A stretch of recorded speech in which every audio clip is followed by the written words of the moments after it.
Hello, Namaste, welcome my dear viewers, subscribers, aspirants and my dearest students, welcome to the session. 2026ನೇ ಬ್ಯಾಚ್ಗೆ AME with BSc study ಮಾಡುವಂತಹ ಅಥವಾ ಮಾಡಬೇಕು ಅಂತ ಇರುವಂತಹ ಕ್ಯಾಂಡಿಡೇಟ್ಸ್ಗಳಿಗೆ ಅಥವಾ ಸ್ಟೂಡೆಂಟ್ಸ್ಗಳಿಗೆ ಒಂದು ಒಳ್ಳೆ ಗುಡ್ ನ್ಯೂಸ್ ಇದೆ.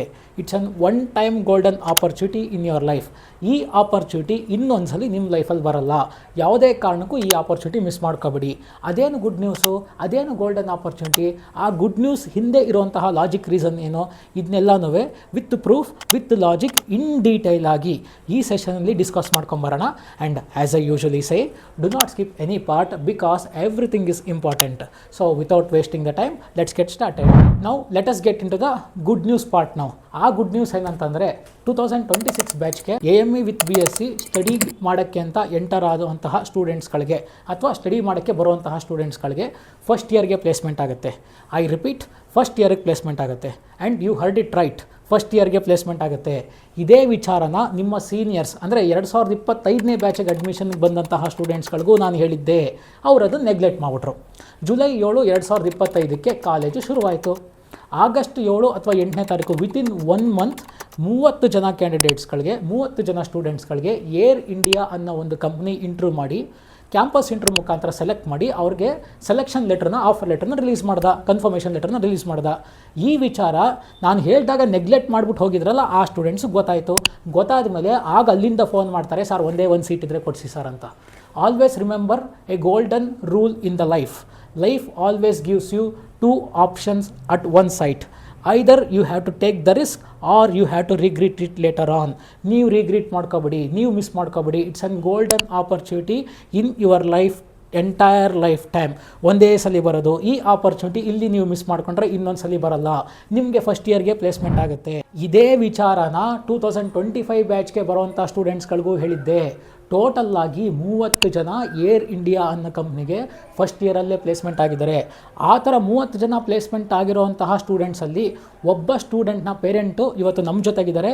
ಈ ಫಸ್ಟ್ ಇಯರ್ ಪ್ಲೇಸ್ಮೆಂಟು ನಿಜವಾಗ್ಲೂ ಆಗುತ್ತಾ ಅಥವಾ ಇದೆಲ್ಲ ಒಂದು ಮಾರ್ಕೆಟಿಂಗ್ ಗಿಮಿಕ್ಕಾ, ನಿಜವಾಗ್ಲೂ ನಡೀತಾ ಇದೆಯಾ ಅಥವಾ ಇದೆಲ್ಲ ಸ್ಕ್ಯಾಮಾ, ಸುಳ್ಳ, ಕಾಲೇಜ್ ನಿಜವಾಗ್ಲೂ ಇದೆಯಾ, ಪ್ಲೇಸ್ಮೆಂಟ್ ಫಸ್ಟ್ ಇಯರ್ ಗ್ಯಾರಂಟಿ ಆಗುತ್ತಾ, how did the parent feel when their children got succeeded in the first year. ಅದು ಕೆಲವರಿಗೆಲ್ಲ ಒಬ್ಬೊಬ್ಬರೇ ಮಗ, ಒಬ್ಬೊಬ್ಬರೇ ಮಗಳಿರ್ತೀರ. ಸೊ ಅವ್ರು ಜುಲೈಗೆ ಬಂದು ಅಡ್ಮಿಷನ್ ಮಾಡೋಗಿದ್ದಾರೆ. ಆಗಸ್ಟ್ 8ನೇ ತಾರೀಕು 9ನೇ ತಾರೀಕು all of A sudden she receives A phone call saying that Durga Prasad his son have been selected in air India within 1 month. ಕಷ್ಟಪಟ್ಟು ಬ್ಯಾಂಕ್ ಲೋನ್ ಮಾಡಿ ದುಡ್ಡು ಕಟ್ಟಿರ್ತೀರ, ಏನೋ ಅಂತ ಟೆನ್ಷನ್ ಇರ್ತೀರ. ಆಫ್ ಎ ಸಡನ್ ಇನ್ನೊಂದಷ್ಟು ಲೈಫ್ ಸೆಟ್ಲ್ ಆಗುತ್ತೆ. ಸೊ ಇದ್ರ ಬಗ್ಗೆ ಇದು ನಿಜವಾಗಿ ನಡೆಯುತ್ತಾ, ಇದರ ಅನುಭವ ಹೇಗಿರುತ್ತೆ, ನಿಜವಾದ ಎಕ್ಸ್ಪೀರಿಯನ್ಸ್ ಹೇಗಿರುತ್ತೆ ಅನ್ನೋದನ್ನ ಒಬ್ಬರ ಪೇರೆಂಟೇ ಇವತ್ತು ಹೇಳ್ತಾರೆ ನಿಮಗೆ. So please put your hands together to welcome Mrs. Purnima, mother of Mr. Durga Prasad on the screen, who have cracked Air India interview in the first year and got selected to Air India. Hi, ನಾನು ದುರ್ಗಾ ಪ್ರಸಾದ್ ಅವರ mummy ಮಾತಾಡ್ತಾ ಇರೋದು. So ನಾನು ಇವನಿಗೆ second PU ಆದಮೇಲೆ ಮುಂದೆ ಏನು ಮಾಡಿಸ್ಬೇಕು ಅಂತ ತುಂಬ ಗೊಂದಲದಲ್ಲಿದ್ದಾಗ ವಸಿಷ್ಠ ಸರ್ ಹೋಗ್ಬಿಟ್ಟು BGS ಕಾಲೇಜಲ್ಲಿ ಒಂದು ಓರಿಯೆಂಟೇಷನ್ ಕೊಟ್ಬಿಟ್ಟು ಬಂದಿದ್ರು. ಸೊ ನಾವು ಓರಿಯೆಂಟೇಷನ್ ಆದಮೇಲೆ ನಾವು ಆ ಕೋರ್ಸ್ನ ಮಾಡ್ಸೋಕ್ಕೆ ಸಾಧ್ಯ ಇಲ್ಲ ಅಂತ ನಾನು ತಿಳ್ಕೊಂಡಿದ್ದೆ. ಬಟ್ ನನ್ನ ಮಗ ಇದ್ದವನು ಇಲ್ಲ, ನಾನು ಮಾಡಿದ್ರೆ ಅದೇ ಮಾಡ್ತೀನಿ, ಯಾವ ಕೋರ್ಸು ನಾನು ಮಾಡೋಕ್ಕೆ ತಯಾರಿಲ್ಲ ಅಂತ ಹೇಳ್ದ. ಸೊ ಆವಾಗ ಗೊತ್ತಿರೋರ್ನೆಲ್ಲರನ್ನೂ ಕನ್ಸಲ್ಟ್ ಮಾಡಿದಾಗ ಬೇರೆಯವರು ಬೇರೆ ಒಪಿನಿಯನ್ ಹೇಳಿದ್ರು. ಈವನ್ ಪಾಸಿಟಿವ್ ಆ್ಯಂಡ್ ನೆಗೆಟಿವ್ ಎರಡೂ ಕೂಡ ಹೇಳಿದ್ರು. ಬಟ್ ಅದರಲ್ಲಿ ಪಾಸಿಟಿವ್ ಹೇಳಿದ್ಕಿಂತ ಹೆಚ್ಚಾಗಿ ನೆಗೆಟಿವ್ ಹೇಳಿದ್ದೇ ನಮಗೆ ಜಾಸ್ತಿ ಇತ್ತು. ಸೊ ಇನ್ನೂ ಕೆಲವರು ಹೇಳಿದ್ರು, ನೀವು ಕೊಟ್ಟಿರೋ ಅಮೌಂಟ್ನೇ ವಾಪಸ್ ತಗೊಳ್ಳಿ, ಅದಕ್ಕೆ ಫ್ಯೂಚರಲ್ಲಿ ಏನೂ ವ್ಯಾಲ್ಯೂ ಇಲ್ಲ ಅಂತ ಹೇಳಿಬಿಟ್ಟು. ಇನ್ನು ಕೆಲವು ಜನ ವಸಿಷ್ಠ ಸರ್ಗೆ ನಾವು ಕಾಲ್ ಮಾಡಿಸಿದಾಗ ಅವರೇ ಡಿಫ್ರೆಂಟಾಗಿ ಕ್ವಶನ್ಸ್ ಕೇಳೋದು, ಮತ್ತು ಯೂಟ್ಯೂಬಿಂದ ಎಲ್ಲ ಕ್ವಶನ್ಸ್ನ ಚಾಯ್ಸ್ ಮಾಡ್ಕೊಂಡು ವಸಿಷ್ಠ ಸರ್ನ ಕೇಳಿದ್ರು. ಬಟ್ ವಸಿಷ್ಠ ಸರ್ ಮಾತ್ರ ಅವ್ರಿಗೆ ಸರಿಯಾಗಿ ಆನ್ಸರ್ ಕೊಟ್ಟಿದ್ದಾರೆ. ಆಮೇಲೆ ಇದೆಲ್ಲ ಈವನ್ ನಮ್ಮ ಹಸ್ಬೆಂಡ್ಗೂ ಕೂಡ ಈ ಕೋರ್ಸ್ ಮಾಡಿಸೋದು ಇಷ್ಟ ಇರಲಿಲ್ಲ. ಬಟ್ ನಾನು ನನ್ನ ಸಿಸ್ಟರು ಎಲ್ಲ ಸೇರಿಕೊಂಡು, ಇಲ್ಲ ನೀನು ಮಾಡು, ಏನಾಗುತ್ತೆ ನೋಡೋಣ ಅಂತ ಅಂದ್ಕೊಂಡು ಈ ಕೋರ್ಸಿಗೆ ಸೇರಿಸ್ತು. ಈ ಕೋರ್ಸಿಗೆ ಸೇರಿಸಾಗಿ ಜುಲೈಯಲ್ಲಿ ನಾವು ಅಡ್ಮಿಷನ್ ಮಾಡಿಬಿಟ್ಟು ಬಂದು. ಸೊ ಅದಾದ ಒಂದೇ ತಿಂಗಳಿಗೆ ಆಗಸ್ಟಲ್ಲಿ ನನ್ನ ಮಗನಿಗೆ ಏರ್ ಇಂಡಿಯಾದಿಂದ ಜಾಬ್ ಪ್ಲೇಸ್ಮೆಂಟ್ ಆಯಿತು. ಸೊ ಸೇರಿಸೋ ಇಂಟ್ರೆಸ್ಟ್ ಇರೋ ಪ್ರತಿಯೊಬ್ಬ ಪೇರೆಂಟ್ಸು ಕೂಡ ಈ ಕೋರ್ಸ್ಗೆ ಸೇರಿಸ್ಬೋದು. ಯಾವ ತೊಂದರೆ ಕೂಡ ಇಲ್ಲ. ನೀವು ಒಪಿನಿಯನ್ ಕೇಳೋದು ಏನು ಕೇಳ್ತೀರಾ, ಈ ಫೀಲ್ಡಲ್ಲಿ ಯಾರಿಗೆ ಜಾಸ್ತಿ ಗೊತ್ತು, ಯಾರಿಗೆ ಈ ಕೋರ್ಸ್ ಬಗ್ಗೆ ಗೊತ್ತು ಅಂಥವ್ರನ್ನ ಕೇಳಿ. ಸುಮ್ಮನೆ ತಿಳ್ಕೊಳ್ದೇ ಇರೋವ್ರ ಬಗ್ಗೆ ಈ ಕೋರ್ಸ್ ಬಗ್ಗೆ ಇಲ್ಲದೆ ಇರೋರ ಬಗ್ಗೆ ಹೋಗಿ ಕೇಳಿದ್ರೆ ಅವ್ರಿಗೆ ಗೊತ್ತಿರೋ ಇದರಲ್ಲೇ ಹೇಳ್ತಾರೋ ಹೊರ್ತು ಪಾಸಿಟಿವ್ ಅಂತೂ ಒಂದು ಚೂರು ಹೇಳಲ್ಲ ಅವರು. ಸೊ ಅದಕ್ಕೆ ನಾನೇನು ಹೇಳ್ತೀನಿ ಅಂತಂದರೆ, ಈ ಕೋರ್ಸ್ ಬಗ್ಗೆ ಯಾರು ಚೆನ್ನಾಗಿ ತಿಳ್ಕೊಂಡಿರ್ತಾರೆ ಅಂಥವ್ರನ್ನ ನೀವು ಕನ್ಸಲ್ಟ್ ಮಾಡಿ. ನಿಮ್ಗೆ ಏನಾದರೂ ಡೌಟ್ ಇತ್ತು ಅಂದರೆ, ಇಲ್ಲ ನಮಗೆ ವಸಿಷ್ಠ ಸರ್ ಬಗ್ಗೆ ಪೂರ್ತಿ ಕಾನ್ಫಿಡೆಂಟ್ ಇದೆ ನಮಗೆ, ಮತ್ತು ಈ ಕೋರ್ಸಲ್ಲಿ ಒಳ್ಳೆ ಫ್ಯೂಚರ್ ಇದೆ ಅನ್ನೋದಾದರೆ ನೀವು ಯಾರ್ದನ್ನು ಸಜೆಷನ್ ಕೇಳಕ್ಕೆ ಹೋಗಬೇಡಿ. ಡೈರೆಕ್ಟಾಗಿ ಹೋಗಿ ಅಡ್ಮಿಷನ್ ಮಾಡಿ. ಆ್ಯಂಡ್ ಒನ್ ಮೋರ್ ಥಿಂಗ್, ಅವನಿಗೆ ಜಾಬ್ ಪ್ಲೇಸ್ಮೆಂಟ್ ಆದಾಗ ನಾನು ವಸಿಷ್ಠ ಸರ್ಗೂ ಕಾಲ್ ಮಾಡಿದ್ದೆ, HOD ಸರ್ಗೂ ಕಾಲ್ ಮಾಡಿ ಕೇಳಿದ್ದೆ, ಸರ್ ಇವನಿಗೆ ಜಾಬ್ ಪ್ಲೇಸ್ಮೆಂಟ್ ಆಯಿತಾ ಅಂತ. ಯಾಕಂದರೆ ನನಗೆ ನಂಬೋಕ್ಕಾಗಲಿಲ್ಲ ಇಷ್ಟು ಬೇಗ ಜಾಬ್ ಅವನಿಗೆ ಆಯಿತಾ ಅಂತ ಹೇಳ್ಕೊಂಡು. ಸೊ ಯಾರಿಗೆ ಇಂಟ್ರೆಸ್ಟ್ ಇದೆಯೋ, ಯಾವ ಪೇರೆಂಟ್ಸ್ಗೆ ಇಷ್ಟ ಇದೆಯೋ ಅವ್ರು ಈ ಕೋರ್ಸ್ಗೆ ಸೆಲೆಕ್ಟ್ ಮಾಡಿಕೊಂಡು ಮಕ್ಕಳನ್ನ ಯಾವುದೇ ಒಂದು ಭಯ ಇಲ್ಲದೆ ಕಳಿಸ್ಬೋದು. Thank you. ಸೊ ಈಗ ಗೊತ್ತಾಯ್ತಾ ನಿಮಗೆ ಫಸ್ಟ್ ಇಯರ್ ಪ್ಲೇಸ್ಮೆಂಟ್ ಆಗಿರೋದು ನಿಜ ಅಂತ. ಇಲ್ಲಿ ನೀವು ಅಬ್ಸರ್ವ್ ಮಾಡಬೇಕಾಗಿರೋ ವಿಚಾರ ಏನಂತಂದರೆ, ಪೇರೆಂಟ್ನ ಸ್ಯಾಕ್ರಿಫೈಸ್, ಸ್ಟೂಡೆಂಟ್ನ ಎಫರ್ಟ್ಸ್. ಜುಲೈ ತಿಂಗಳಲ್ಲಿ ಅಡ್ಮಿಷನ್ ಮಾಡಿ ಬಂದಿದ್ದಾರೆ. ಜುಲೈ 7ನೇ ತಾರೀಕು ಭಾನುವಾರ. I still remember the date. July 7ನೇ ತಾರೀಕು ಅವ್ರು ನಂಗೆ ಫೋನ್ ಮಾಡಿದರು, ಕಾಲೇಜ್ ಕ್ಯಾಂಪಸ್ಗೆ ಡ್ರಾಪ್ ಮಾಡಿ ಬರೋಕ್ಕಿಂತ ಮುಂಚೆ. ಜುಲೈ 7ನೇ ತಾರೀಕು ನಂಗೆ ಫೋನ್ ಮಾಡಿದ್ದಾರೆ, ಕಾಲೇಜ್ ಡ್ರಾಪ್ ಮಾಡಿ ಬಂದಿದ್ದಾರೆ. ಆಗಸ್ಟ್ 8ನೇ ತಾರೀಕು within no clue, without having any clue, ಯಾವುದೇ ಕ್ಲೂ ಇಲ್ಲದೆ ಫೋನ್ ಬರುತ್ತೆ ಅವ್ರಿಗೆ, ನಿಮ್ಮ ಮಗ ಏರ್ ಇಂಡಿಯಾ ಕಂಪ್ನಿ ಸೆಲೆಕ್ಟ್ ಆಗಿದ್ದಾನೆ ಅಂತ. You can observe the happiness that she was feeling when she came to know that her son got selected in the first year. ಇದೇ opportunities ನಿಮಗೂ ಸಿಗ್ತಾ ಇದೆ ಈ ವರ್ಷ 2026 ಬ್ಯಾಚ್ಗೆ.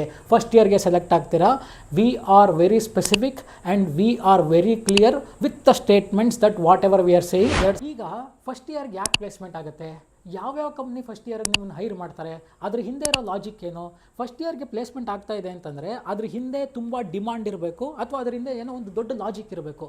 ಈ ಲಾಜಿಕ್ಸ್ನ, ಈ ಡಿಮಾಂಡ್ಸ್ನ ಆ್ಯಂಡ್ ಇದಕ್ಕೆ ಇರುವಂತಹ ಪರ್ಫೆಕ್ಟ್ ಎಕ್ಸ್ಪ್ಲನೇಷನ್ನ ಡಿಕೋಡ್ ಮಾಡ್ಕೊಂಬರೋಣ. ಫಸ್ಟು ಯಾವ್ಯಾವ ಕಂಪ್ನಿ ನಿಮ್ಮನ್ನು ಹೈರ್ ಮಾಡುತ್ತೆ ಫಸ್ಟ್ ಇಯರ್ಗೆ ಅನ್ನೋದನ್ನು ಹೇಳ್ಬಿಡ್ತೀನಿ. ಇಂಡಿಗೋ, ಏರ್ ಇಂಡಿಯಾ, ಆಕಾಶ, ಈ 3 ಕಂಪ್ನಿ ನೀವು ಸೆಲೆಕ್ಟ್ ಆಗ್ತೀರಾ. ಕಂಪ್ನಿ ನೇಮ್ ಯಾವುದು ಅಂತ ಗೊತ್ತಾಯಿತು. ಫಸ್ಟ್ ಇಯರ್ಗೆ ನಿಮ್ಮನ್ನು ಹೈರ್ ಮಾಡೋಂಥ ಕಂಪ್ನಿ ನೇಮ್ ಯಾವುದು ಅಂತ ಈಗ ನಿಮಗೆ ಗೊತ್ತಾಯಿತು. ನೆಕ್ಸ್ಟ್ ಏನು ಪ್ರಶ್ನೆ ಬರುತ್ತೆ, what is the logic behind the first year placement? First year placement ಹಿಂದೆ ಇರುವಂತಹ ಲಾಜಿಕ್ ಏನು, ಯಾಕೆ ನಿಮ್ಮನ್ನು ಫಸ್ಟ್ ಇಯರ್ಗೆ ಆ 3 ಕಂಪ್ನಿಗಳು ತಗೊಳುತ್ತೆ ಅನ್ನೋದು ಗೊತ್ತಾಗಬೇಕು. ಈ ಲಾಜಿಕ್ನ ಈಗ ಡಿಕೋಡ್ ಮಾಡ್ಕೊಂಡು ಬರೋಣ. To begin with point number 1, IndiGo has placed an order for more than 900 aircrafts. Air India has placed an order for more than 500 aircraft. India altogether has placed an order for more than 1700 to 1800 aircraft. Point number 4, Indigo is starting an MRO in Bangalore. Point number 5, Air India is starting an MRO in Bangalore. Point number 6, Airbus final assembly line has been already inaugurated in Bangalore. Point number 7, Airbus engineering and data center is already inaugurated in Bangalore. Point number 8, $100 million invest ಮಾಡಿ, I repeat $100 million invest ಮಾಡಿ ಕೊಲಿನ್ಸ್ aerospace ಅನ್ನೋ company ಅವರ manufacturing ಯೂನಿಟ್ನ ಬೆಂಗಳೂರಲ್ಲಿ ಶುರು ಮಾಡಿದ್ದಾರೆ. ಈ ಎಲ್ಲ ಪಾಯಿಂಟಲ್ಲೂ common ಆಗಿರೋದೇನು, Bangalore Bangalore Bangalore and Bangalore. ಈ ಎಲ್ಲ ಡೆವಲಪ್ಮೆಂಟ್ಸ್ಗಳು ಎಲ್ಲ ಆಗ್ತಾ ಇದೆ, ಬ್ಯಾಂಗ್ಳೂರ್ ಅನ್ನೋ ಜಾಗದಲ್ಲಿ ಆಗ್ತಾ ಇದೆ. ಇಲ್ಲಿ ತನಕ ನಿಮ್ಗೆ ಅರ್ಥ ಆಯ್ತಾ? ಇಲ್ಲಿ ತನಕ ನಿಮ್ಗೆ ಅರ್ಥ ಆಗೋದ್ರೆ ಮುಂದೊಂದು ಹೇಳೋದು ಬಹಳ ಸುಲಭ. ಬೇಸಿಕಲಿ ಮುಂದಕ್ಕೆ ಹೋಗೋಕ್ಕಿಂತ ಮುಂಚೆ ನೀವು 2 ಬೇಸಿಕ್ ವಿಚಾರಗಳನ್ನ ಅರ್ಥ ಮಾಡ್ಕೋಬೇಕು. ಈ ಇಂಡಿಗೋ, ಏರ್ ಇಂಡಿಯಾ, ಆಕಾಶ, ವಿಸ್ತಾರ ಇವೆಲ್ಲ ಏರ್ಲೈನ್ಸ್ಗಳು. ಏರ್ಬಸ್ಸು, ಕೊಲಿನ್ಸ್ ಏರೋಸ್ಪೇಸು, ಟೆಕ್ಸ್ಟ್ರಾನು, ಅಕ್ಕಾ ಟೆಕ್ನಾಲಜೀಸು, GMR ಏರೋಸ್ಪೇಸು, ಸ್ಯಾಫ್ರನು ಇವೆಲ್ಲ ಏರೋಸ್ಪೇಸ್ ಇಂಡಸ್ಟ್ರಿಗಳು. ಸ್ಪೀಕಿಂಗ್ ಅಬೌಟ್ ದ ಫ್ಯಾಕ್ಟ್ಸ್, ಈ ಕಡೆ ಏರ್ಲೈನ್ಸ್ಗಳಿಗೂ ಏಮಿ ಡಿಮಾಂಡ್ ಇದೆ, ಈ ಕಡೆ ಏರೋಸ್ಪೇಸ್ ಕಂಪ್ನಿಗಳಿಗೂ ಏಮಿ ಡಿಮಾಂಡ್ ಇದೆ. ಕೋಇನ್ಸಿಡೆನ್ಸ್ಲಿ ಸ್ಪೀಕಿಂಗು, ಈ ಕಡೆ ಏರ್ಲೈನ್ಸ್ಗಳಾದಂತಹ ಇಂಡಿಗೋ, ಏರ್ ಇಂಡಿಯಾ, ಆಕಾಶ ಇವೆಲ್ಲ ಹೊಸ ಏರ್ಕ್ರಾಫ್ಟ್ಗಳಿಗೆ, ಜಾಸ್ತಿ ನಂಬರ್ ಆಫ್ ಏರ್ಕ್ರಾಫ್ಟ್ಗಳಿಗೆ ಆರ್ಡರ್ ಕೊಡ್ತಾ ಇದೆ. ಇನ್ನೊಂದು ಕಡೆ ಏರೋಸ್ಪೇಸ್ ಕಂಪ್ನಿಗಳು ಅಥವಾ ಏರೋಸ್ಪೇಸ್ ಇಂಡಸ್ಟ್ರಿಗಳಾದಂತಹ ಏರ್ಬಸ್, ಅಕ್ಕಾ ಟೆಕ್ನಾಲಜಿ, ಎನ್ಗ್ರೇವ್ ಏವಿಯೇಷನ್, ಕೊಲಿನ್ಸ್ ಏರೋಸ್ಪೇಸ್ ಇವರ ಮ್ಯಾನುಫ್ಯಾಕ್ಚರಿಂಗ್ ಮತ್ತು ಫೆಸಿಲಿಟಿ ಸೆಂಟರ್ಗಳನ್ನ, ಡೇಟಾ ಸೆಂಟರ್ಸ್ಗಳನ್ನ ಜಾಸ್ತಿ ಮಾಡ್ತಾ ಇದ್ದಾರೆ. ಸೊ ಲಾಜಿಕಲಿ ಈಗ ಏರ್ಲೈನ್ಸ್ ಮತ್ತು ಏರೋಸ್ಪೇಸ್ ಇಂಡಸ್ಟ್ರಿ ಇವೆರಡು ಈಗ ಕಾಂಪಿಟೆನ್ಸಿಗೆ ಬಿದ್ದಂಗಾಯಿತು. ಇಬ್ಬರ ಜಗಳ, ಮೂರನೇವನಿಗೆ ಲಾಭ. ಇವರಿಬ್ಬರು ಕಾಂಪಿಟೆನ್ಸಿಗೆ ಬಿದ್ದಾಗ ಮೂರನೇವನ್ ಲಾಭ. ಮೂರನೇವ್ರು ಯಾರಿಗೆ ಲಾಭ ಆಗಬೇಕೀಗ? ನಿಮಗೆ, ಅಂದರೆ ಸ್ಟೂಡೆಂಟ್ಸ್ಗಳಿಗೆ ಲಾಭ. ಹೇಗೆ ಅನ್ನೋದನ್ನ ಲಾಜಿಕ್ ವೈಸ್ ಎಕ್ಸ್ಪ್ಲೈನ್ ಮಾಡ್ತೀನಿ. ಮುಂಚೆ ಎಲ್ಲ ಏನಾಗ್ತಿತ್ತು, ಸ್ಟೂಡೆಂಟ್ಸು ಅಂದರೆ AME ವಿತ್ BSc ಮಾಡಿದಂತಹ ಕ್ಯಾಂಡಿಡೇಟ್ಸ್ಗಳು ಅಥವಾ ಸ್ಟೂಡೆಂಟ್ಸು ಅಥವಾ ಜಾಬ್ ಆಸ್ಪರೆಂಟ್ಸು ಬರೀ ಏರ್ಲೈನ್ಸ್ಗಳನ್ನ ಮಾತ್ರ ಫೋಕಸ್ ಮಾಡ್ತಾಯಿದ್ರು. ಕ್ಯಾಂಪಸ್ ಇಂಟರ್ವ್ಯೂಗೆ ಬರೀ ಏರ್ಲೈನ್ಸ್ಗಳು ಮಾತ್ರ ಬರ್ತಾಯಿತ್ತು. ಆಮೇಲೆ ಈ ಏರೋಸ್ಪೇಸ್ ಇಂಡಸ್ಟ್ರಿಗಳು ಯಾವಾಗ ಬೆಂಗಳೂರಲ್ಲಿ ಕಾಲಿಡ್ತೋ ಆಗ ಈ ಏರೋಸ್ಪೇಸ್ ಇಂಡಸ್ಟ್ರಿಗಳು ಕೂಡ ಕ್ಯಾಂಪಸ್ ಇಂಟರ್ವ್ಯೂ ಬರಂಗಾಯಿತು. ಆಗ ಸ್ಟೂಡೆಂಟ್ಸ್ಗಳಿಗೆ ಈ ಕಡೆ ಏರ್ಲೈನ್ಸಲ್ಲೂ ಆಪರ್ಚುನಿಟಿ ಸಿಕ್ತು, ಈ ಕಡೆ ಏರೋಸ್ಪೇಸ್ ಇಂಡಸ್ಟ್ರಿಲೂ ಆಪರ್ಚುನಿಟಿ ಸಿಕ್ತು. ಇದನ್ನು ವಿತ್ ಪ್ರೂಫ್ ನಿಮಗೆ ಎಕ್ಸ್ಪ್ಲೇನ್ ಮಾಡ್ತೀನಿ. ಏರ್ಬಸ್ ಅನ್ನೋ ಕಂಪ್ನಿಗೆ ಕಾಲೇಜ್ನ ಕ್ಯಾಂಪಸ್ ಇಂಟರ್ವ್ಯೂ ಮುಖಾಂತರ ಪ್ಲೇಸ್ಮೆಂಟ್ ಆಗಿದೆ. GMR ಏರೋಸ್ಪೇಸ್ ಅನ್ನೋ ಕಂಪ್ನಿಗೆ ಕಾಲೇಜ್ನ ಕ್ಯಾಂಪಸ್ ಇಂಟರ್ವ್ಯೂ ಮುಖಾಂತರ ಪ್ಲೇಸ್ಮೆಂಟ್ ಆಗಿದೆ. ಕೊಲಿನ್ಸ್ ಏರೋಸ್ಪೇಸ್ ಅನ್ನೋ ಕಂಪ್ನಿಗೆ ಕ್ಯಾಂಪಸ್ ಇಂಟರ್ವ್ಯೂ ಮುಖಾಂತರ ಪ್ಲೇಸ್ಮೆಂಟ್ ಆಗಿದೆ. ಅಕ್ಕಾ ಟೆಕ್ನಾಲಜೀಸ್ ಕ್ಯಾಂಪಸ್ ಇಂಟರ್ವ್ಯೂ ಮುಖಾಂತರ ಪ್ಲೇಸ್ಮೆಂಟ್ ಆಗಿದೆ. ಸ್ಯಾಫ್ರನ್ ಏರೋಸ್ಪೇಸ್ ಕ್ಯಾಂಪಸ್ ಇಂಟರ್ವ್ಯೂ ಮುಖಾಂತರ ಪ್ಲೇಸ್ಮೆಂಟ್ ಆಗಿದೆ. ಆಕ್ಸೆಂಚರ್ UMLAUT ಅಂತ ಕಂಪ್ನಿ ಹೆಸರು, ಕ್ಯಾಂಪಸ್ ಇಂಟರ್ವ್ಯೂ ಮುಖಾಂತರ ಪ್ಲೇಸ್ಮೆಂಟ್ ಆಗಿದೆ. ಇವೆಲ್ಲ ಏರೋಸ್ಪೇಸ್ ಇಂಡಸ್ಟ್ರಿಗಳು. ಒಂದು 6 to 7 ಇಯರ್ಸ್ ಬಿಫೋರು ಸ್ಟೂಡೆಂಟ್ಸ್ಗಳಿಗೆ ಏರ್ಲೈನ್ಸಲ್ಲಿ ಮಾತ್ರ ಪ್ಲೇಸ್ಮೆಂಟ್ ಆಗ್ತಿತ್ತು. ಈ ಕಡೆ ಏರೋಸ್ಪೇಸ್ ಇಂಡಸ್ಟ್ರಿಗಳಿಗೆ ಅವಕಾಶ ಸಿಗ್ತಿರಲಿಲ್ಲ. ಬಿಕಾಸ್ ಈ ಏರೋಸ್ಪೇಸ್ ಇಂಡಸ್ಟ್ರಿಗಳು ಇನ್ನೂ ಬೆಂಗಳೂರಲ್ಲಿ ಎಸ್ಟಾಬ್ಲಿಷ್ ಆಗಿರಲಿಲ್ಲ. ಒಂದು 4-5 ಇಯರ್ಸ್ ಬಿಫೋರು ಇವ್ರು ಬೆಂಗಳೂರಲ್ಲಿ ಎಸ್ಟಾಬ್ಲಿಷ್ ಆಗೋಕ್ಕೆ ಶುರುವಾದರು. Because of which college placement ಈಗ ಹೇಗಾಗುತ್ತೆ ಅಂತಂದರೆ ಬೋತ್ ಈ ಕಡೆ ಏರ್ಲೈನ್ಸ್ಗಳಿಗೂ ಆಗುತ್ತೆ, ಈ ಕಡೆ ಏರೋಸ್ಪೇಸ್ ಇಂಡಸ್ಟ್ರಿಗೂ ಆಗುತ್ತೆ, ಈ ಕಡೆ IT ಕಂಪ್ನಿಗಳಿಗೂ ಆಗುತ್ತೆ. ಅದಕ್ಕೊಂದು ಎಕ್ಸಾಂಪಲ್ ನಿಮಗೆ ತೋರಿಸ್ತೆ. ಈಗ ಮುಂಚೆ ಏರ್ಲೈನ್ಸ್ಗೆ ಮಾತ್ರ ಪ್ಲೇಸ್ಮೆಂಟ್ ಆಗ್ತಿತ್ತು ಸ್ಟೂಡೆಂಟ್ಸ್ಗಳಿಗೆ, ಈಗ ಏರೋಸ್ಪೇಸ್ ಇಂಡಸ್ಟ್ರಿಗೂ ಆಗುತ್ತೆ, IT ಕಂಪ್ನಿ ಆಗುತ್ತೆ. ಯಾಕಂದರೆ they are now getting established and they are established in Bengaluru. Because of which ಏನಾಗುತ್ತೆ, ಸ್ಟೂಡೆಂಟ್ಸ್ಗಳಿಗೆ ಮಲ್ಟಿಪಲ್ ಆಪರ್ಚುನಿಟಿ ಸಿಗುತ್ತೆ. ಸ್ಟೂಡೆಂಟ್ಸ್ಗಳಿಗೆ ಮಲ್ಟಿಪಲ್ ಆಪರ್ಚುನಿಟಿ ಸಿಕ್ಕಿದಾಗ ಏನಾಗುತ್ತೆ, student starts deviating. Students deviating ಆದಾಗ ಏನಾಗುತ್ತೆ, airlines will face a severe shortage of AME. ಮುಂಚೆ ಕ್ಯಾಂಡಿಡೇಟ್ಸ್ಗಳು only ಏರ್ಲೈನ್ಸ್ಗೆ ಹೋಗ್ತಾ ಇದ್ರು. ಈಗ ಈ ಕಡೆ ಏರ್ಲೈನ್ಸ್ಗೂ ಆಪರ್ಚುನಿಟಿ ಸಿಕ್ತು, ಈ ಕಡೆ ಏರೋಸ್ಪೇಸ್ ಕಂಪ್ನಿಗೂ ಆಪರ್ಚುನಿಟಿ ಸಿಕ್ತು, ಈ ಕಡೆ IT ಕಂಪ್ನಿಗೂ ಆಪರ್ಚುನಿಟಿ ಸಿಕ್ತು. ಈಗ ಏನಾಗುತ್ತೆ, ಓನ್ಲಿ ಏರ್ಲೈನ್ಸ್ಗಳಿಗೆ ಬೇಕಾದಂತಹ AME ಬೇರೆ ಬೇರೆ ಆಪರ್ಚುನಿಟೀಸ್ ಅಥವಾ ಬೇರೆ ಬೇರೆ ಕಡೆಗೆ ಡಿವಿಯೇಟ್ ಆದಾಗ airlines will face a severe shortage of AME. Because of which ಇದನ್ನು ಮುಂಚೆನೇ ಫೋರ್ಕ್ಯಾಸ್ಟ್ ಮಾಡಿ ಏರ್ಲೈನ್ಸ್ಗಳು ಫಸ್ಟ್ ಇಯರ್ಗೆ ನಿಮ್ಮನ್ನು ಕ್ಯಾಂಪಸ್ ಇಂಟರ್ವ್ಯೂ ಮುಖಾಂತರ ಪ್ರೀ ಬುಕ್ಕಿಂಗ್ ಮಾಡಿಟ್ಕೋತಾರೆ. ಹೇಗೆ ಅನ್ನೋದನ್ನು ವಿತ್ ಲಾಜಿಕ್ ಎಕ್ಸ್ಪ್ಲೈನ್ ಮಾಡ್ತೀನಿ. Now let us come into the logic point. ಇಷ್ಟೊತ್ತು ನಾವು ಡೆವಲಪ್ಮೆಂಟ್ ಬಗ್ಗೆ ಮಾತಾಡೋದ್ವಲ್ಲ, ಇಂಡಿಗೋ ಒಂದು MRO ಶುರು ಮಾಡ್ತಾ ಇದ್ದಾನೆ, ಏರ್ ಇಂಡಿಯಾ ಒಂದು MRO ಶುರು ಮಾಡ್ತಾ ಇದ್ದಾರೆ, ಏರ್ಬಸ್ ಫೈನಲ್ ಅಸೆಂಬ್ಲಿ ಲೈನ್ ಶುರುವಾಗಿದೆ, ಮತ್ತು ಏರ್ಬಸ್ ಫೆಸಿಲಿಟಿ ಸೆಂಟರ್ ಶುರುವಾಗಿದೆ. ಇದೆಲ್ಲ ಎಲ್ಲಾಗಿದ್ದು, ಇದೆಲ್ಲ ಬೆಂಗಳೂರಲ್ಲಾಗಿರೋದು. ಹೌದಾ? ಯಾವ ಡ್ಯೂರೇಷನ್ ಆಯಿತು, within what duration it has happen. August 2025 ಇಸ್ವಿಲಿ ಇಂಡಿಗೋ ಅಫಿಷಿಯಲ್ ಆಗಿ ಬೆಂಗಳೂರಲ್ಲಿ MRO ಓಪನ್ ಮಾಡ್ತಾ ಇದ್ದೀವಿ ಅಂತ ಡಿಕ್ಲೇರ್ ಮಾಡ್ತಾರೆ. ನವೆಂಬರ್ ತಿಂಗಳಲ್ಲಿ ಕೊಲಿನ್ಸ್ ಏರೋಸ್ಪೇಸ್ನ ಮ್ಯಾನುಫ್ಯಾಕ್ಚರಿಂಗ್ ಯೂನಿಟ್ನ ನಮ್ಮ ಡೆಪ್ಯೂಟಿ CM ಮತ್ತು ಪ್ರೆಸೆಂಟ್ CM ಆಗಿರುವಂತಹ DK ಶಿವಕುಮಾರ್ ಮತ್ತು ಮಿಸ್ಟರ್ ಸಿದ್ದರಾಮಯ್ಯ ಇವರು ಹೋಗಿ ಇನಾಗ್ರೇಟ್ ಮಾಡಿ ಬರ್ತಾರೆ. ಫೆಬ್ರವರಿ ತಿಂಗಳಲ್ಲಿ ನರೇಂದ್ರ ಮೋದಿ ಅವರು ಬಂದು ಏರ್ಬಸ್ನ ಫೈನಲ್ ಅಸೆಂಬ್ಲಿ ಲೈನ್ನ ಬೆಂಗಳೂರು ಹತ್ತಿರಲ್ಲಿರೋ ಕೋಲಾರದಲ್ಲಿ ಇನಾಗ್ರೇಟ್ ಮಾಡ್ತಾರೆ.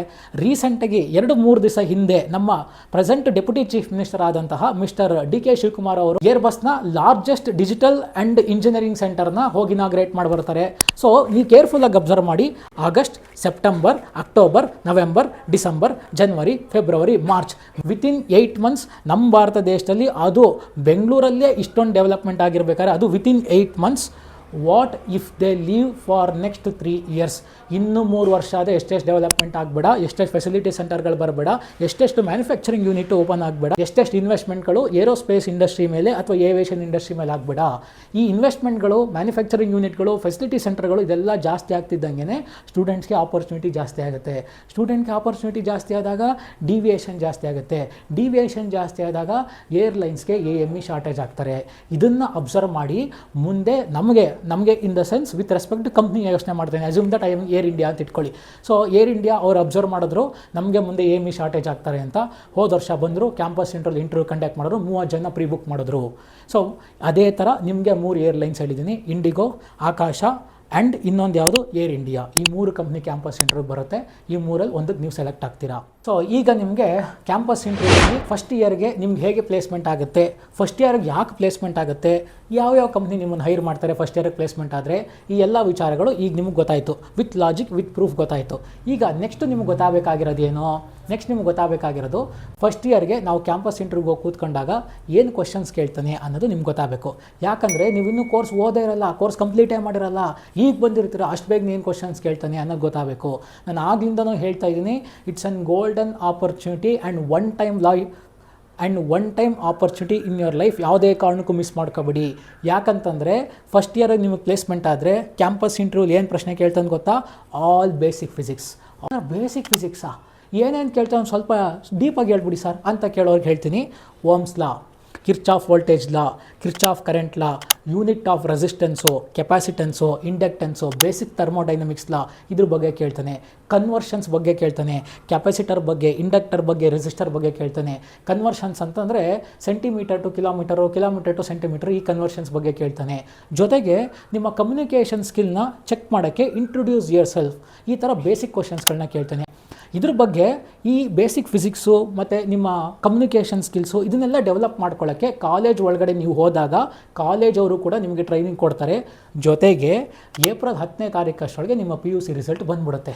PUC ರಿಸಲ್ಟ್ ಬಂದ ಮೇಲೆ ವಾರಕ್ಕೆ ಒಂದು ಸಲ ಆನ್ಲೈನ್ ಗೂಗಲ್ ಅಥವಾ ಝೂಮ್ ಮೀಟಿಂಗಲ್ಲಿ ನಾನು ನಿಮಗೆ ಟ್ರೈನಿಂಗ್ ಕೊಡ್ತೀನಿ.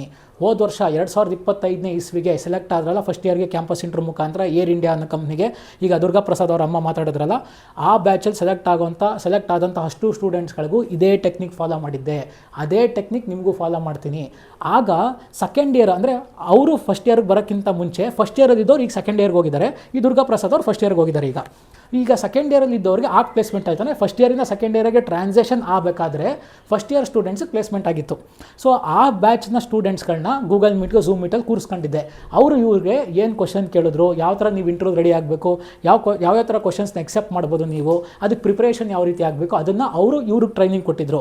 ಅದೇ ಥರ ಈಗ ಸೆಕೆಂಡ್ ಇಯರ್ಗೆ ಸೆಲೆಕ್ಟ್ ಆಗಿರೋರು, ಈಗ ಫಸ್ಟ್ ಇಯರ್ ಸೆಲೆಕ್ಟ್ ಆಗಿರೋರು, ಅವರು ಬಂದು ಗೂಗಲ್ ಮೀಟಲ್ಲಿ ಕೂತ್ಕೋತಾರೆ, ಅವರು ನಿಮಗೆ ಟ್ರೈನಿಂಗ್ ಕೊಡ್ತಾರೆ. ಜೊತೆಗೆ ನಾನು ನಿಮಗೆ ಟ್ರೈನಿಂಗ್ ಕೊಟ್ಟಿರ್ತೀನಿ. ಇದಲ್ಲದೆ ನೀವು ಕಾಲೇಜ್ಗೆ ಹೋಗಿ ಓದಕ್ಕೆ ಶುರು ಮಾಡಿದಾಗ before they are making you to sit inside an interview, they will give you proper training and mock interview also. ಈಗ ಇಂಟರ್ವ್ಯೂ ಬಗ್ಗೆ ಕ್ಲಿಯರ್ ಆಯಿತಾ? ಈಗ ನಿಮ್ಗೆ ಏನು ಗೊತ್ತಾಯಿತು? ಫಸ್ಟ್ ಇಯರ್ ಪ್ಲೇಸ್ಮೆಂಟ್ ಹೇಗಾಗುತ್ತೆ, ಯಾವಾಗ ಆಗುತ್ತೆ, ಯಾಕಾಗುತ್ತೆ, ಅದರಿಂದ ಇರೋ ಲಾಜಿಕ್ ಏನು, ಅದರಿಂದ ಇರೋ ಡಿಮಾಂಡ್ ಏನು, ಅದರಿಂದ ಇರೋ ಕಾನ್ಸೆಪ್ಟ್ ಏನು ಅಂತ ಗೊತ್ತಾಯಿತು. ಫಸ್ಟ್ ಇಯರಿಗೆ ಸೆಲೆಕ್ಟ್ ಆದರೆ ಕ್ವಶನ್ಸ್ ಯಾವ್ಯಾವ ಕ್ವಶನ್ಸ್ ಕೇಳ್ತಾರೆ ಅನ್ನೋದು ಗೊತ್ತಾಯಿತು. ಈಗ ನೆಕ್ಸ್ಟ್ ಗೊತ್ತಾಗಬೇಕಾಗಿರೋದೇನು, very important point, that is salary. ಈಗ ಏರ್ ಇಂಡಿಯಾದಲ್ಲಿ ಆ್ಯಸ್ ಆಫ್ ನೋ AMEಗೆ ನಡೀತಾ ಇರುವಂಥ ಸ್ಯಾಲ್ರಿ 60 into 20 LPA ಆ್ಯಾವ್ರೇಜ್ ಆಗಿ. ಆಕಾಶದಲ್ಲಿ ನಡೀತಾ ಇರೋವಂಥದ್ದು 50 into 17 LPA. ಅದೇ ಇಂಡಿಗೋ ನಡೀತಾ ಇರೋದು 30 into 15 LPA. ಯಾವುದೇ ಕಂಪ್ನಿ ನೀವು ಅಬ್ಸರ್ವ್ ಮಾಡಿದ್ರು ಮಿನಿಮಮ್ ಆನ್ ಆ್ಯನ್ ಆ್ಯಾವ್ರೇಜ್ ನಿಮಗೆ 1 ಲಕ್ಷ ರೂಪಾಯಿ ಪರ್ ಮಂತ್ ಪೇ ಮಾಡೇ ಮಾಡ್ತಾರೆ. ಸೊ ಈ ಆಪರ್ಚುನಿಟಿ ಬೇರೆ ಕೋರ್ಸಸ್ಗಳಲ್ಲಿ ನಿಮಗೆ ಸಿಗುತ್ತಾ ಅನ್ನೋದನ್ನ ಯೋಚನೆ ಮಾಡಿ. ಎನಿಹೌ ನಾ ಯಾವುದೇ ಕೋರ್ಸಸ್ನ ಡಿಗ್ರೇಡ್ ಮಾಡ್ತಾ ಇಲ್ಲ, ಎಲ್ಲ ಕೋರ್ಸಸ್ಗಳಿಗೂ ಅದರದ್ದೇ ಆದಂಥ ಇಂಪಾರ್ಟೆನ್ಸು ವ್ಯಾಲ್ಯೂ ಇದ್ದೇ ಇರುತ್ತೆ. ಬಟ್ ಸ್ಟಿಲ್ ನಿಮ್ಮ ಫೇವ್ರೇಟ್ ಅಲ್ಲಪ್ಪ, ಹಾಗಾಗಿ ಅದನ್ನೇ ಎಕ್ಸಾಂಪಲ್ ತಗೋತೀನಿ ಕಂಪೇರ್ ಮಾಡಿ ನೋಡೋಕ್ಕೆ. ಇಂಜಿನಿಯರಿಂಗಲ್ಲಿ ಫಸ್ಟ್ ಇಯರ್ಗೆ ಕ್ಯಾಂಪಸ್ ಇಂಟರ್ವ್ಯೂ ಆಗುತ್ತಾ, ಫಸ್ಟ್ ಇಯರ್ಗೆ ಪ್ಲೇಸ್ಮೆಂಟ್ ಆಗುತ್ತಾ? ಫಸ್ಟ್ ಇಯರ್ಗೆ ಪ್ಲೇಸ್ಮೆಂಟ್ ಆದರೆ ನಿಮಗೆ AMEಲಿ ಏನು ಅಡ್ವಾಂಟೇಜ್? ಆರಾಮಾಗಿ ಕೂತ್ಕೊಂಡು ಓದ್ಕೊಂಬಿಟ್ರೆ ಮುಗಿದೋಯ್ತು. ಇದು ನಿಮಗೆ ಇಂಜಿನಿಯರಿಂಗಲ್ಲಿ ಇದೆಯಾ? ಫಸ್ಟ್ ಇಯರ್ಗೆ ಪ್ಲೇಸ್ಮೆಂಟ್ ಆದರೆ ಆ ಕಡೆ ಪೇರೆಂಟ್ಸ್ ಪಾಯಿಂಟ್ ಆಫ್ ವ್ಯೂ ಇಂದ ಯೋಚನೆ ಮಾಡಿ. ಪೇರೆಂಟ್ಸ್ ಪಾಯಿಂಟ್ ಆಫ್ ವ್ಯೂ ಇಂದ ಯೋಚನೆ ಮಾಡಿದ್ರೆ ಮಕ್ಳಿಗೆ ಫಸ್ಟ್ ಇಯರ್ಗೆ ಪ್ಲೇಸ್ಮೆಂಟ್ ಆಯಿತು ಅಂತಂದರೆ ಅವ್ರಿಗಿರೋ ನೆಮ್ಮದಿ ಆ್ಯಂಡ್ ಅವ್ರಿಗೆ ಸ್ಟ್ರೆಸ್ ಫ್ರೀ ಎಷ್ಟಾಗುತ್ತೆ ಅಂತ ಯೋಚನೆ ಮಾಡಿ. ನಿಮಗೆ ಸ್ಟೂಡೆಂಟ್ ಪಾಯಿಂಟ್ ಆಫ್ ವ್ಯೂ ಇಂದ ಯೋಚನೆ ಮಾಡ್ತೀನಿ. ಫಸ್ಟ್ ಇಯರ್ಗೆ ಪ್ಲೇಸ್ಮೆಂಟ್ ಆದರೆ what is the reason to worry, ಅದನ್ನು ಹೇಳಿ. ಐದರ್ ಪೇರೆಂಟ್ ಅಥವಾ ಸ್ಟೂಡೆಂಟ್ ಇಬ್ರಿಗೂ what is the reason to worry if you get placed in the first year, ಇದನ್ನು ಹೇಳಿ. ಪಾಯಿಂಟ್ ನಂಬರ್ 4, ಎಲ್ಲದಕ್ಕಿಂತ ಮುಖ್ಯವಾದ ಪ್ರಶ್ನೆ. ಫಸ್ಟ್ ಇಯರ್ ಪ್ಲೇಸ್ಮೆಂಟ್ ಆದಾಗ ಕ್ವಶನ್ ಏನು ಕೇಳ್ತಾನೆ? ಎಲ್ಲ ಬೇಸಿಕ್ ಫಿಸಿಕ್ಸು. ಇದು ನಿಮಗೆ ಇಂಜಿನಿಯರಿಂಗಲ್ಲಿ ಇದೆಯಾ? ಇಂಜಿನಿಯರಿಂಗ್ ನಿಮ್ಮ ರಿಲೇಟಿವ್ಸು, ಫ್ಯಾಮಿಲಿ, ಫ್ರೆಂಡ್ಸು ಯಾರು ಓದಿದಾರಲ್ಲ ಅವ್ರನ್ನ ಹೋಗಿ ಕೇಳಿ. ಇಂಟರ್ವ್ಯೂಲಿ ಬೇಸಿಕ್ ಫಿಸಿಕ್ಸ್ ಕೇಳಿದ್ರ? ಇಂಟರ್ವ್ಯೂಲಿ aptitude, general intelligence, general reasoning, ಇದಲ್ಲದೆ ಆಮೇಲೆ ಪಬ್ಲಿಕ್ ಸ್ಪೀಕಿಂಗ್ ಅಂತೆ, JD ಗ್ರೂಪ್ ಡಿಸ್ಕಷನ್ಸ್ ಅಂತೆ, 1 minute ಟಾಕ್ ಅಂತೆ, ಈ ಥರ ಸುಮಾರು ರೌಂಡ್ಸ್ಗಳಿರ್ತವೆ. ಅದ್ರ ಜೊತೆಗೆ ನೀವು 15 ಲಕ್ಷ ಜನ ಇಂಜಿನಿಯರ್ಸ್ ಜೊತೆ ಕಾಂಪೀಟ್ ಮಾಡಬೇಕು. ಆಗಲೇ times of India news report ಹೇಳೋ ಪ್ರಕಾರ 83% ಆಫ್ ಇಂಜಿನಿಯರ್ಸ್ ಅನ್ಎಂಪ್ಲಾಯ್ಡ್. ಈ ಪ್ರಾಬ್ಲಮ್ ನಿಮಗೆ AMEಲಿ ಆಗಲ್ಲ. ಫಸ್ಟ್ ಇಯರ್ಗೆ ಪ್ಲೇಸ್ಮೆಂಟ್ ಆದರೆ ಈಸಿಯಾಗಿ ಲೈಫ್ ಸೆಟ್ಲ್ ಆಗಿಬಿಡುತ್ತೆ. ಒನ್ ಟೈಮ್ ಗೋಲ್ಡನ್ ಆಪರ್ಚುನಿಟಿ ಅಂತ ಮುಂಚೆಯಿಂದನೂ ಸ್ಟಾರ್ಟಿಂಗ್ ಆಫ್ ದ ವಿಡಿಯೋಯಿಂದನೂ ಯಾಕೆ ಹೇಳ್ತಾ ನಿಂತಿಗೆ ಅರ್ಥ ಆಯ್ತಾ? ಇದಿಷ್ಟು ಈ ಸೆಷನಲ್ಲಿ ನಾನು ನಿಮಗೆ ಕೊಡಬೇಕಾದಂತಹ ಮಾಹಿತಿ. ಈಗ ನೆಕ್ಸ್ಟು ಕಾಲೇಜ್ ವಿಸಿಟ್ ಮಾಡಬೇಕಾದ್ರೆ ಐದರ್ ಅಡ್ಮಿಷನ್ಗೋ ಎಂಕ್ವೈರಿಗೋ ಇನ್ನೇನೋ ಡೀಟೇಲ್ಸ್ ತಿಳ್ಕೊಬೇಕಾದ್ರೆ ವಿಸಿಟ್ ಮಾಡಬೇಕಾದ್ರೆ 2 days ಬಿಫೋರ್ ಅಪಾಯಿಂಟ್ಮೆಂಟ್ ತೊಗೊಂಡು ಬರಬೇಕು. ಯಾರಿಗೆ ಫೋನ್ ಮಾಡಬೇಕು? ಅವ್ರ ಫೋನ್ ನಂಬರ್ ಡಿಸ್ಕ್ರಿಪ್ಷನ್ ಬಾಕ್ಸಲ್ಲೂ ಹಾಕೀನಿ, ಡಿಸ್ಪ್ಲೇ ಮೇಲೂ ಬ್ಲಿಂಕ್ ಆಗ್ತಾ ಇರುತ್ತೆ. ಸೊ ಪಾಯಿಂಟ್ ನಂಬರ್ 2, ಇರೋದೇ 120 seats, first come first serve basis, entrance examination ಏನೂ ಇಲ್ಲ. Top first college in India, ಬೇರೆ ಬೇರೆ ದೇಶದಿಂದನೂ ಓದಕ್ಕೆ ಬರ್ತಾರೆ. ನಿಮ್ಗೆ ಆಪರ್ಚುನಿಟಿ ಕೊಟ್ಟಿದ್ದೀವಿ, ನಾಳೆ ಆಪರ್ಚುನಿಟಿ ಕಳ್ಕೊಂಡು ರೀಗ್ರೇಟ್ ಮಾಡ್ಕೊಂಡು ನಾಳೆ ಆಪರ್ಚುನಿಟಿ ಕೊಟ್ಟಿಲ್ಲ ಅಂತ ಯಾರೂ ಹೇಳೋಂಗಿಲ್ಲ. Point number 3. Point number 4, Durga Prasad ಅವ್ರ ಮದರ್ ಮಾತಾಡಿದ್ದು ಗೊತ್ತಾಯ್ತು ನಿಮಗೆ, ಕೇಳಿದ್ರಿ, ನೋಡಿದ್ರಿ. ಈಗ ದುರ್ಗಾ ಪ್ರಸಾದ್ ಏನಂತಾರೆ ಇದ್ರ ಬಗ್ಗೆ? How was his experience in the interview, before the interview, in the day of the interview, college approval ಬಗ್ಗೆ ಹೇಗೆ, ಇದು ಸ್ಕ್ಯಾಮೋ ನಿಜನಾ, ಇದ್ರ ಬಗ್ಗೆ ಎಲ್ಲ ದುರ್ಗಾ ಪ್ರಸಾದ್ ಅವರು ಕೂಡ ಮಾತಾಡಿದ್ದಾರೆ. ಒಂದು ಪಾಡ್ಕಾಸ್ಟ್ನ ಮಾಡಿದ್ದೀನಿ, ಅವ್ರನ್ನ ಗೆಸ್ಟಾಗಿ ಕರೆಸಿ ವಿತಿನ್ ನೆಕ್ಸ್ಟ್ 3-4 days ಅದನ್ನು ಆ ಪಾಡ್ಕಾಸ್ಟ್ ಇನ್ನೊಂದು 2-3 ದಿವಸದೊಳಗಡೆ ಅಪ್ಲೋಡ್ ಆಗುತ್ತೆ. ಚಾನಲ್ಗೆ ಸಬ್ಸ್ಕ್ರೈಬ್ ಮಾಡ್ಕೊಂಡ್ರೆ ಬಂದು ನೋಟಿಫಿಕೇಶನ್ ಬರುತ್ತೆ ನಿಮಗೆ. ಇನ್ನು ಅಪ್ಕಮಿಂಗ್ ಡೇಸಲ್ಲಿ ಇನ್ನೊಂದಷ್ಟು ಇನ್ಫಾರ್ಮೇಷನ್ಸ್ನ ಕೊಡ್ತಾ ಇದ್ದೀನಿ. ಇನ್ನೂ ನಿಮ್ಗೆ ಏನಾದ್ರು AME ಬಗ್ಗೆ ಇನ್ಫಾರ್ಮೇಷನ್ ತೊಗೋಬೇಕಾಗಿತ್ತು ಅಂತಂದರೆ ನನ್ನ ನಂಬರು ಡಿಸ್ಪ್ಲೇ ಮೇಲೆ ಬ್ಲಿಂಕ್ ಆಗ್ತಾ ಇರುತ್ತೆ, ಡಿಸ್ಕ್ರಿಪ್ಷನ್ ಬಾಕ್ಸಲ್ಲೂ ಇರುತ್ತೆ. ನೀವು ನನಗೆ ಫೋನ್ ಮಾಡ್ಬೋದು ಅಥವಾ ವಾಟ್ಸಪ್ ಮಾಡ್ಬೋದು ಅಥವಾ ನಾರ್ಮಲ್ ಮೆಸೇಜ್ ಮಾಡ್ಬೋದು ಅಂತ ಹೇಳ್ತಾ ಅಪ್ಕಮಿಂಗ್ ಸೆಷನ್ಸಲ್ಲಿ ವಾಪಸ್ ಭೇಟಿ ಮಾಡೋಣ. ನಮಸ್ಕಾರ.